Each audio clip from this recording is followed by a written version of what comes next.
দেখো বন্ধুরা, এত বৃষ্টির মধ্যে মানুষে কিভাবে যে মানুষের বাড়িতে ঘুরতে আসে। একে না দেখলে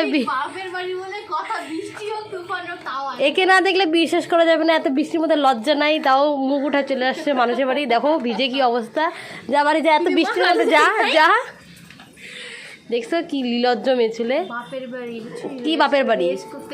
তোকে কুড়াই পাইছে মা, বলে দে আজকে সবার সামনে। দেখো গাইস, সত্যি একে কুড়াই পাওয়া হয়েছে।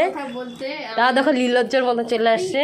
সত্যি কথা বলতে, আর সব থেকে বড় জিনিস একটা দেখাচ্ছি, দেখো আমার বাবা এলইডিটাকে বারান্দায় এইভাবে বাঁধে। হ্যাঁ, এটা কিন্তু ভালো টিভি, তোমরা ভেবো না যে খারাপ। আমার বাবা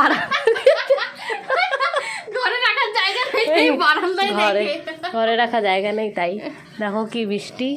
এত বৃষ্টির মধ্যে কীভাবে মানুষে ঘুরতে চলে আসে, এটা ভাবার বিষয়। এরকম বেহায়াগুলাই আসে যাদের লজ্জা শরম কিচ্ছু নাই, তারা খাওয়ার জন্য চলে আসে।